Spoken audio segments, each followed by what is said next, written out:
The Nexus trading hub floated like a massive crystalline snowflake at the edge of the Orion Arm, its 100 docking bays constantly buzzing with ships from across the galaxy. Standing at his security post in Docking Bay 47, Tomas Reed watched. The crowds with practiced vigilance, his weathered face betraying none of the weariness that came from 12 years of exile. "Another quiet shift?" asked Jorex, his Centaurian colleague, whose forearms made the standard security uniform look absurdly tight. Tomas nodded, eyes never stopping their continuous scan of the bay. "Quiet is good. I like quiet." Right. The truth was that Tomas had seen enough excitement for several lifetimes. Before coming to Nexus, before the fall of Earth's first extrasolar colony, he had been something else entirely. But those were memories he kept locked away, along with the small metal disc that hung beneath his uniform. Pressed against his chest, a commotion near the customs desk drew his attention. A young Vexillian reptilian humanoid known for their impulsiveness and quick tempers was arguing with the customs officer. The Vexillian scales shifted from green to a warning orange as his agitation grew. "I told you, the package is diplomatic. You have no right to scan it." The Vexillian's forked tongue flicked nervously between words. Tomas moved closer, hand resting casually on his stun baton. "Problem here, Officer Dent?" The customs officer, a portly Traxian with violet skin, looked relieved at Tomas's approach. "This young sir claims diplomatic immunity for his package, but his credentials are ...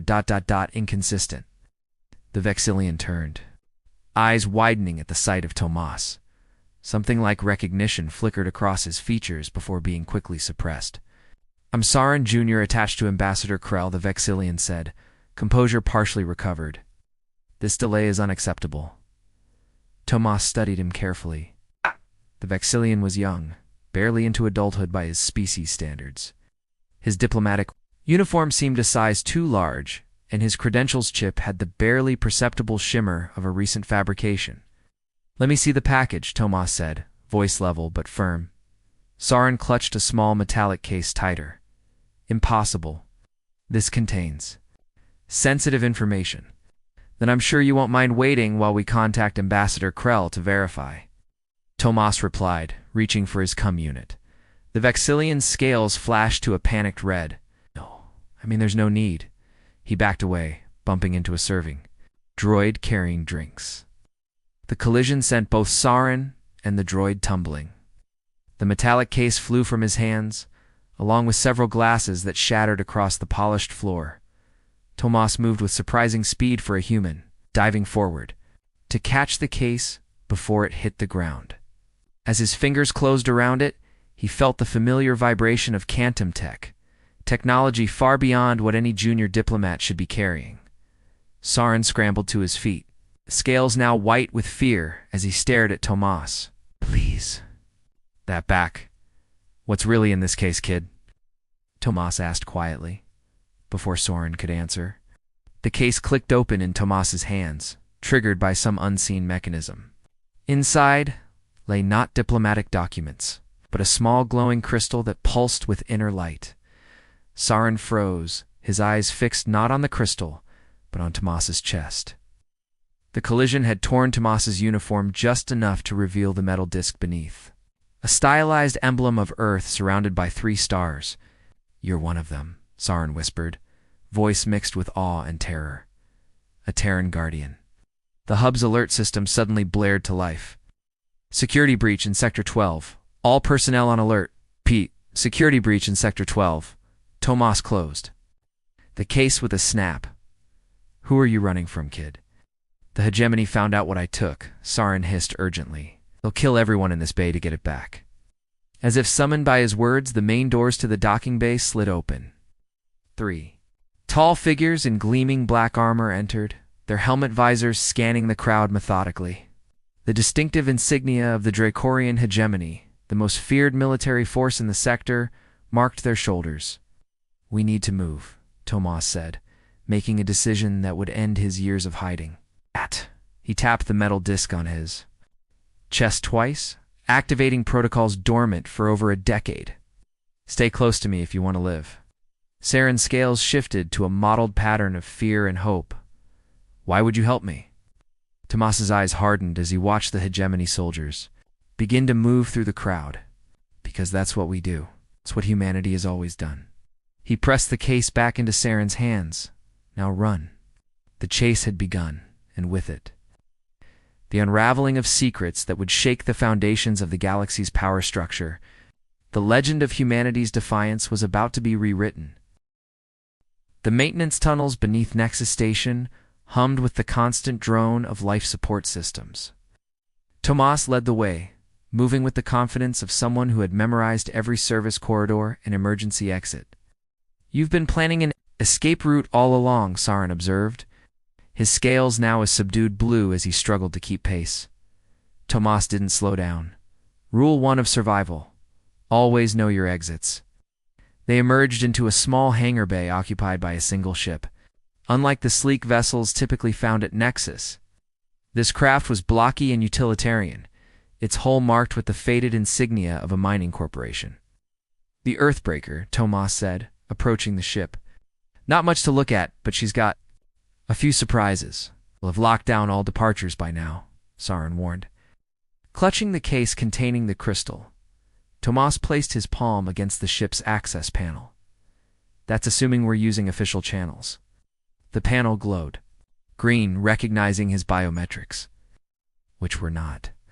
Inside, the ship's interior belied its rugged exterior. Advanced navigation systems and weapons controls filled the cockpit. Tomas slid into the pilot's seat and initiated the launch sequence. "What exactly did you steal?" he asked as the engines hummed to life. Saren hesitated before opening the case.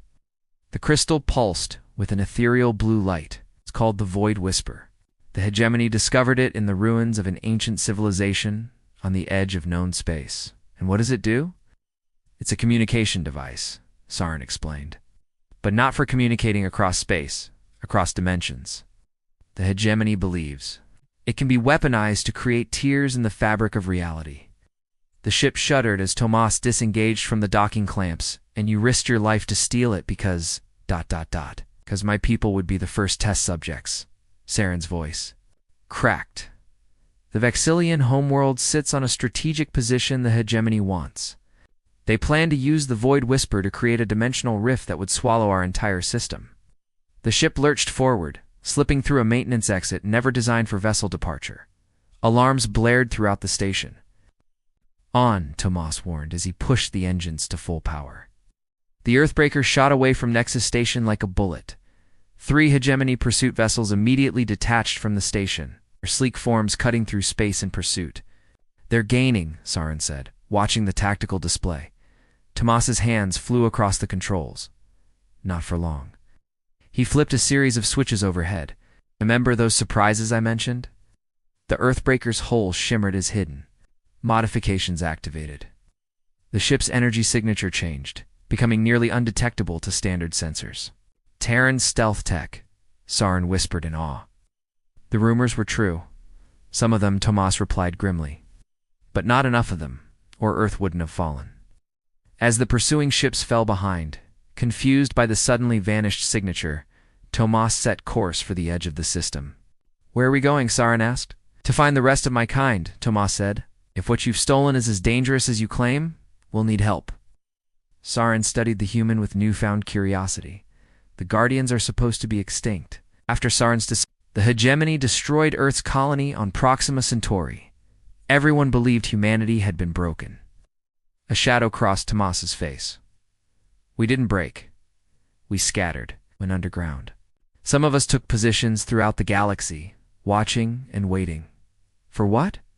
"For the right moment," Tomas said, his eyes fixed on the stars ahead, "and for the right cause."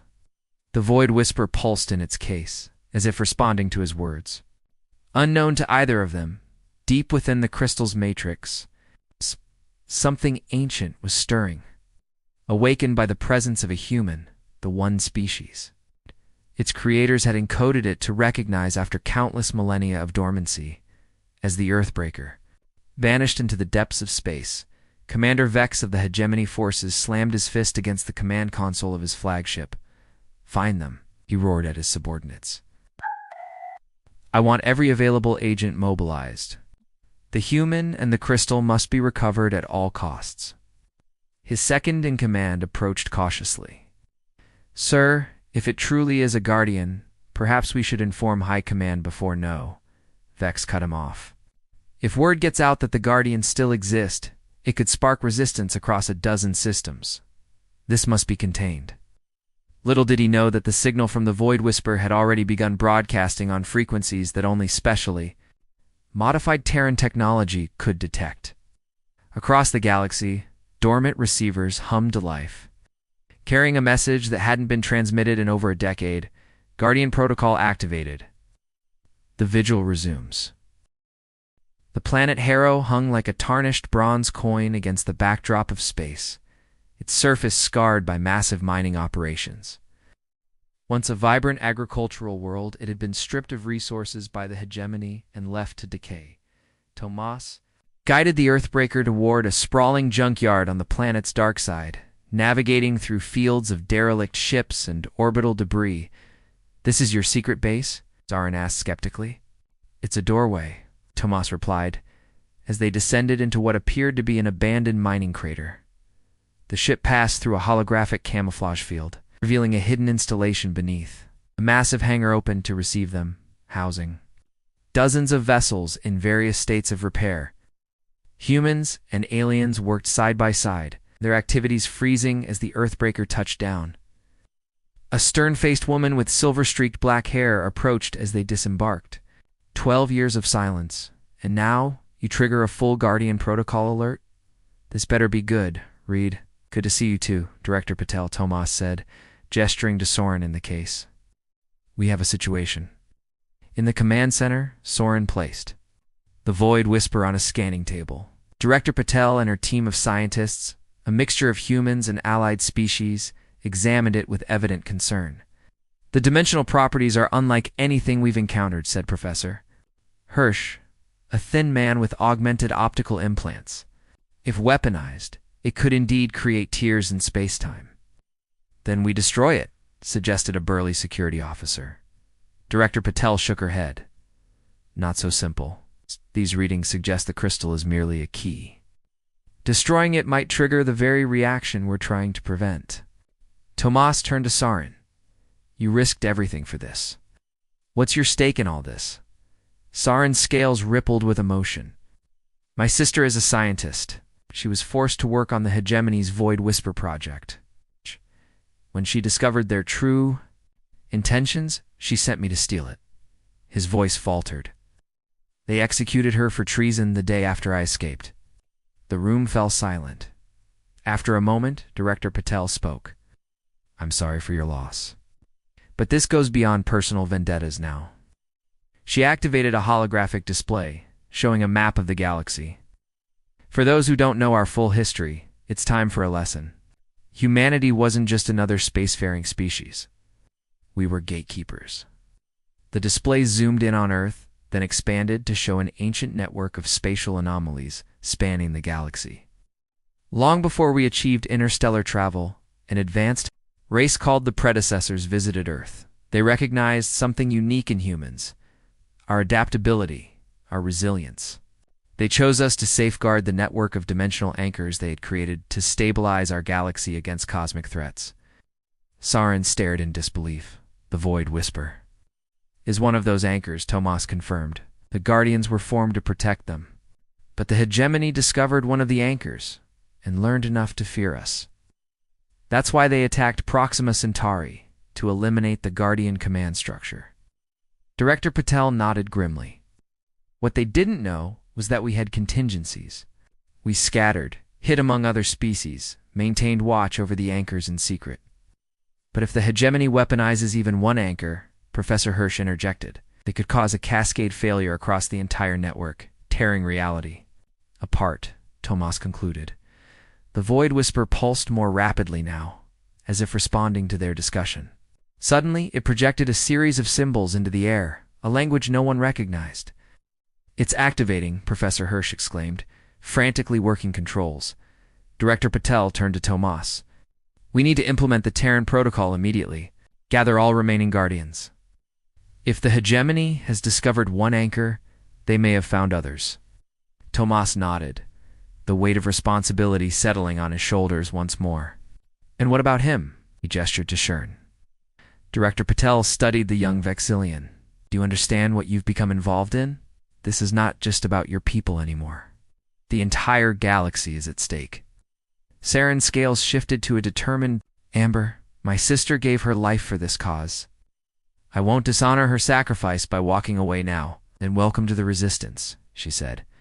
Humanity has stood alone as guardians for too long. Perhaps it's time we built something larger.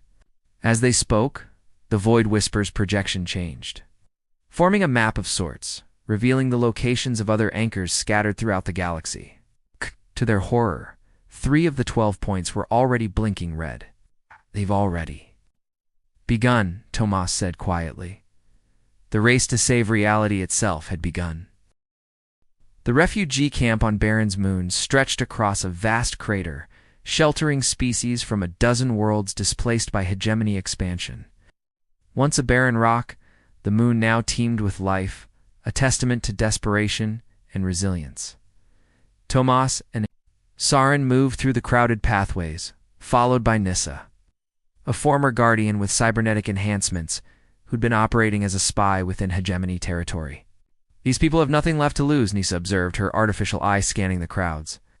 Perfect recruits for what we're planning. Tomas frowned. We're not here to exploit their suffering, no, she agreed. We're here to give them a chance to fight back. Their destination was a makeshift assembly hall, constructed from salvaged ship parts. Inside, representatives from various species waited, some curious, others openly suspicious. Tomas took center stage, the Guardian, emblem now displayed proudly on his chest. My name is Tomas Reed, and I represent what remains of the Terran Guardians. Murmurs rippled through the crowd. A hulking Krell warrior stood. The Guardians abandoned us when the hegemony came. Why should we listen now? We never abandoned anyone, Tomas countered. We were forced into hiding after Proxima fell, but we continued to watch, to prepare. He activated a holographic projector, showing the Void Whisper in the anchor network. The hegemony isn't just conquering worlds. They're tampering with the fundamental forces that keep our reality stable. As he explained the nature of the dimensional anchors and the predecessor legacy, skepticism gave way to concern. Even if what you say is true, said a Meridian diplomat, her translucent skin pulsing with light patterns, what can we possibly do against the hegemony? They have the largest fleet in the galaxy. Saren stepped forward, his scales now a confident green. We don't need to match their fleet. We need to secure the remaining anchors before they can weaponize them. And how do you propose we do that? Asked the Krell warrior. Nissa activated another hologram showing a massive hegemony fortress. By striking at their research facility on Tartarus Prime. That's where they're coordinating their anchor retrieval operations. The assembly erupted in protests. Impossible. Suicide mission, Tartarus Prime is impenetrable. Tomas raised his hand for silence. Nothing is impenetrable. Especially not to a coalition with inside knowledge. He nodded to another figure who had remained silent in the shadows. The woman stepped forward, her hegemony officer's uniform drawing gasps from the crowd. Commander Jin Auric, she introduced. Herself, former hegemony special operations. I defected after witnessing the test of an anchor weapon on an uninhabited moon. What they're playing with will destroy us all. She brought up detailed schematics of the Tartarus facility. I can get a small team past the outer defenses. From there, we can disable their security grid and allow a larger force to enter. The assembly fell into heated debate. Tomas moved among them, addressing concerns, building consensus. His approach wasn't that of a military commander issuing orders, but of a diplomat, forging alliances, a uniquely human blend of determination and empathy.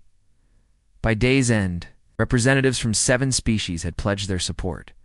Ships, fighters, and most importantly, hope all resources that had been in short supply since the hegemony's rise, as the newly formed coalition dispersed to prepare. Saren approached Tomas. You did it. You united them. We did, Tomas corrected. Your testimony about your sister and your homeworld's plight resonated with them. Nisa joined them, studying her tactical display. Commander Vex has increased patrols along the outer rim. He's hunting us personally now. Good, Tomas said grimly. That means we've got him worried. That night, as the coalition prepared for war, Tomas stood alone on an observation deck, gazing at the stars. Director Patel's voice came through his communicator. The Terran protocol is proceeding, she reported. We've made contact with Guardians in 3 sectors. They're mobilizing whatever resources they can. Will it be enough? Tomas asked quietly. It has to be, she replied. Professor Hirsch has analyzed the Void Whisper further. The dimensional degradation is accelerating. We have less than 72 hours before the first major breach occurs. Tomas closed his eyes, feeling the weight of billions of lives across the galaxy. We'll be ready. As he spoke, on the far side of the galaxy, Commander Vex stood before a massive containment chamber where 3 captured dimensional anchors pulsed with unstable energy. Scientists in protective gear worked frantically to stabilize the growing distortions in space-time. Human resistance is gathering forces, his intelligence officer reported. Vex smiled coldly. Let them come. By the time they reach us, we'll have harnessed enough power to reshape reality itself. He turned to his second-in-command. Prepare the Eclipse weapon. If we can't control the anchors, we'll use their instability as a weapon. Against our enemies. The countdown to catastrophe had begun. The battle for Tartarus's prime erupted across the system like a supernova. The Coalition fleet, a patchwork armada of military vessels, retrofitted civilian ships, and ancient Guardian cruisers brought out of hiding, engaged the hegemonies. Defense forces in a desperate gambit to reach the planet's surface. From the command deck of the reclaimed Guardian vessel Defiance, Tomas coordinated the assault. Holographic displays showed the battle unfolding across multiple fronts. Grell. Fighters have breached the orbital defense grid, Nissa reported. Meridian ships are providing cover for our landing craft. Tomas nodded, and Commander Oryx's infiltration team, already planetside, they've disabled the primary security network, but the facility's inner defenses remain active. The ship shuddered as enemy fire impacted their shields. Director Patel's voice came through the communications array. Read! Professor Hirsch has completed his analysis of the Void Whisper. The dimensional anchors weren't just created to stabilize reality. They were designed to be activated by human neural patterns. Tomas frowned. What does that mean? It means only a human can safely interface with the anchor network to reset. You need to reach the central chamber where the anchors are being held. Understood, Tomas replied grimly. Prepare the Eclipse maneuver. Sarin looked up from his tactical station. Eclipse maneuver. That wasn't in the battle plan. It's not a battle plan, Tomas explained. It's a Guardian last resort. We're going to temporarily destabilize our reactor core to create a localized dimensional fluctuation. That sounds suicidal, Sarin said. Nearly Nissa confirmed. But it will create a direct path to the facility's core, bypassing their remaining defenses. Tomas turned to the Coalition commanders. Continue the main assault. Keep their attention focused on you. We'll take a small team through the Eclipse breach. Minutes later, Tomas, Saran, and Nissa boarded a specially modified shuttle. As the Defiance's reactor reached critical fluctuation, a shimmering tear appeared in space before them. Now, Tomas ordered, and their pilot plunged the shuttle directly into the rift.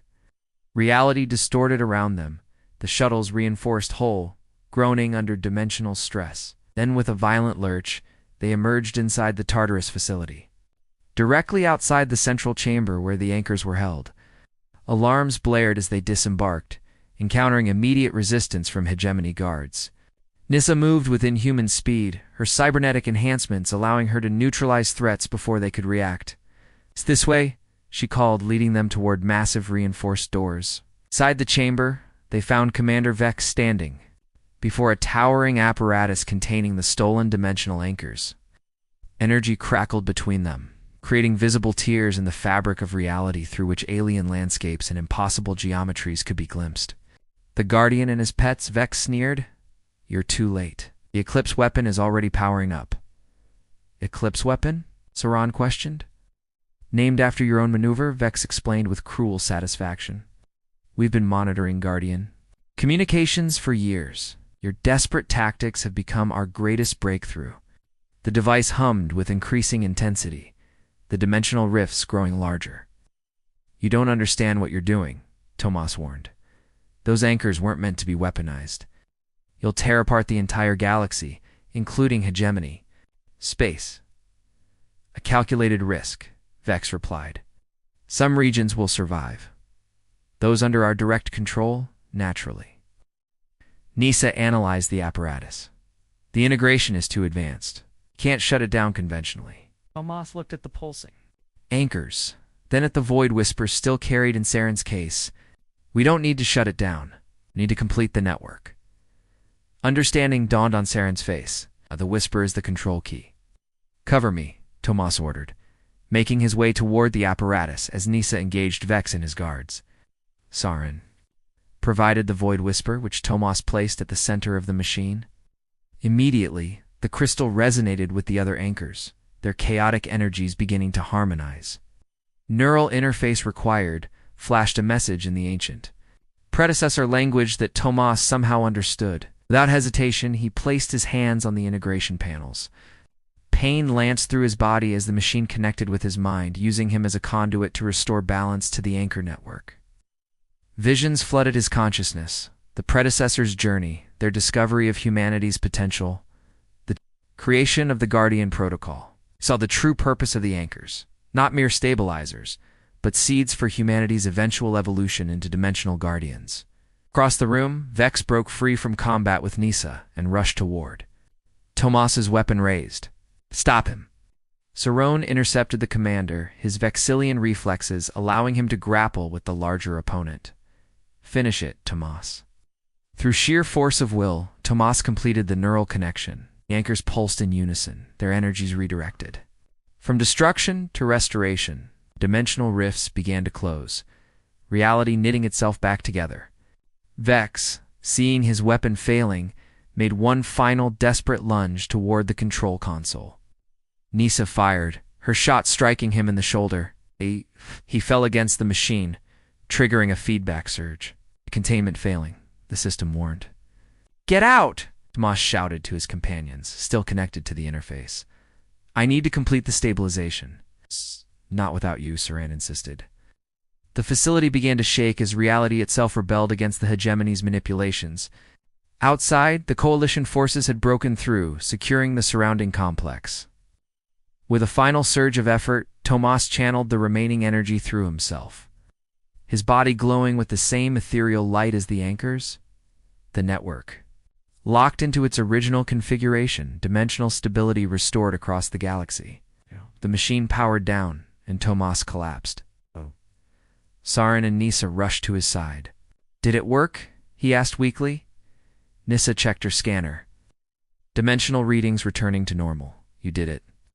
Throughout the facility, hegemony forces were surrendering as news spread of their leadership's failed gambit. The coalition had won. 3 months later, representatives from 200 worlds gathered at the newly established Galactic Concord on Neutral Nexus Station. Director Patel stood at the podium, Tomas and Saren flanking her as she addressed the assembly. The hegemony's fall has created an opportunity for a new beginning, she declared. Humanity does not seek to rule, but to partner. The Guardian Protocol will be expanded to include all willing species, creating a shared responsibility for maintaining peace and stability. Tomas, still recovering from his ordeal, watched as former enemies voted unanimously to establish the Concord. The dimensional anchors, now secured in jointly protected sanctuaries, would serve as reminders of how close they had come to annihilation and how cooperation had saved them all. As the assembly dispersed, Saren approached Tomas. What will you do now? Go back to bartending? Tomas smiled, the first genuine smile since they had met. I think my hiding days are over. The Concord will need advisors who understand both human and alien perspectives. Someone like me? Saren suggested. Someone exactly like you? Tomas confirmed, placing a hand on the Vexillian's shoulder. The mark of Terra isn't just for humans anymore. It's for anyone willing to stand as a guardian of peace. Above them, through Nexus Station's massive viewports, The stars shone with renewed brilliance, each one a potential home for species that would now face the future together. Their survival ensured by an unlikely alliance forged in humanity's most enduring qualities: adaptability, compassion, and the unwavering determination to protect what matters, no matter the cost.